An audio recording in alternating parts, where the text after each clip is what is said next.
স্বাধীনতার আজকে 5 দশক পার হয়েছে।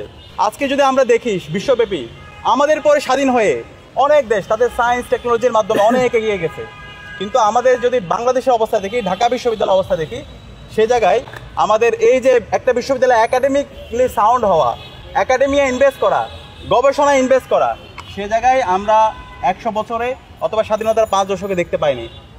আমাদের এই বিশ্ববিদ্যালয়ে এই বছর সর্বোচ্চ বাজেট গবেষণায় দেওয়া হয়েছে 2%, যেটা আমরা যদি দেখি আমাদের পার্শ্ববর্তী দেশ অথবা বিশ্বের বিভিন্ন ইউনিভার্সিটিগুলোতে মূল বাজেটের 20%, 25%, 28% পর্যন্ত এই গবেষণা বাজেটে দেওয়া হয়।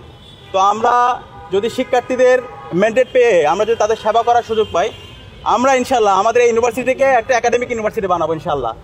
এর মাধ্যমে আমাদের এই বাংলাদেশের এই ঢাকা বিশ্ববিদ্যালয় সারা বিশ্বে তাদের সায়েন্স টেকনোলজি ইনোভেশনের মাধ্যমে সারা বিশ্বব্যাপী নেতৃত্ব দেবে।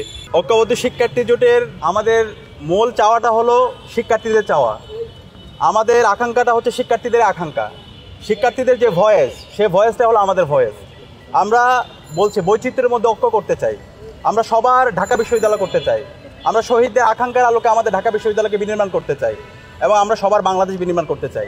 আমরা দেখতে পাই আমাদের বিশ্ববিদ্যালয়ের শিক্ষার্থীরা যখন আসে প্রথম বর্ষ থেকে, তাদের হলে একটা সিট নিয়ে তাদের সংকটে থাকতে হয়, তাদের খাদ্য নিয়ে তাদের সংকটে থাকতে হয়, আমাদের হেলথ নিয়ে আমাদেরকে সংকটে থাকতে হয়, আমাদের ক্যাম্পাসের অনিরাপত্তা নিয়ে আমাদের বিশেষ করে আমাদের বোন যারা আছে, আমাদের ছাত্রী নারী যারা আছে, তাদের বিভিন্ন সাইবার বুলিং, তাদের নিরাপত্তা সংকটে ভুক্ত হয়। তো আমরা যদি শিক্ষার্থীদের সেবা করার সুযোগ পাই, ইনশাল্লাহ আমরা ক্যাম্পাসের সামগ্রিক নিরাপত্তা এনশিওর করব এবং সেই নিরাপত্তা এনশিওর করার রুটম্যাপটাও আমরা সাজিয়েছি। আমাদের ইশতেহারে আমরা পূর্ণাঙ্গভাবে সেখানে আমরা আমাদের প্রত্যাশাগুলো আমরা আপনাদের সামনে নিয়ে আসব। তো আমরা আশা করব আমরা এখানে যারা আছে, আমরা আজকে যারা ঢাকা বিশ্ববিদ্যালয়ে ডাকসু নির্বাচন করছি, সবাই জুলাইয়ের সহযোদ্ধা। তো আমরা এই ধরনের আইডিয়াগুলো নিয়ে প্রতিযোগিতা করি, আমাদের ঢাকা বিশ্ববিদ্যালয়কে কীভাবে বিনির্মাণ করতে চাই সেটা নিয়ে আমরা প্রতিযোগিতা করি।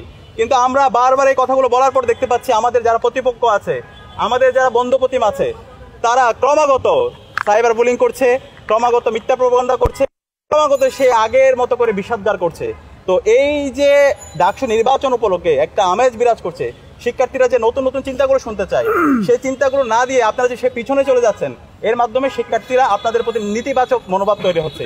তা আমরা অনুরোধ করব, আমরা ভালো কাজের প্রতিযোগিতা করি, আমরা আইডিয়ার প্রতিযোগিতা করি, আমরা কেমন ঢাকা বিশ্ববিদ্যালয় চাই সেই আইডিয়াগুলো শিক্ষার্থীদের সামনে নিয়ে আসি, শিক্ষার্থীদের স্বার্থের কথাগুলো বলি এবং এভাবে আমরা প্রতিযোগিতা করি এবং যাদের নেতৃত্ব, যাদের দক্ষতা, যাদের কম্পিটেন্সি শিক্ষার্থীরা পছন্দ করবে, শিক্ষার্থীরা তাদেরকে মনোনীত করবে। এবং সেই জায়গায় ঐক্যবদ্ধ শিক্ষার্থী জোটের জায়গা থেকে আমরা বলতে চাই, গত 1 বছর জুড়ে এবং জুলাই আন্দোলনে ঐক্যবদ্ধ শিক্ষার্থী জোটের আমরা যারা সদস্য আছি, আমাদের যে অ্যাক্টিভিটি, আমাদের যে কম্পিটেন্সি, শিক্ষার্থী বান্ধব যে কাজ, প্রশাসনের কাছে আমরা যে সংস্কার প্রস্তাবনাগুলো দিয়েছি, এই সব কিছুতেই আমরা বিশ্বাস করি ঢাকা বিশ্ববিদ্যালয়ের শিক্ষার্থীরা, ঐক্যবদ্ধ শিক্ষার্থী জোটের আমাদের প্যানেলের উপর তারা আস্থা রাখবে এবং এর মাধ্যমে আগামী ঢাকা বিশ্ববিদ্যালয়, শহীদদের আকাঙ্ক্ষার আলোকে ঢাকা বিশ্ববিদ্যালয় এবং স্বপ্নের ঢাকা বিশ্ববিদ্যালয় আমরা বিনির্মাণ করব।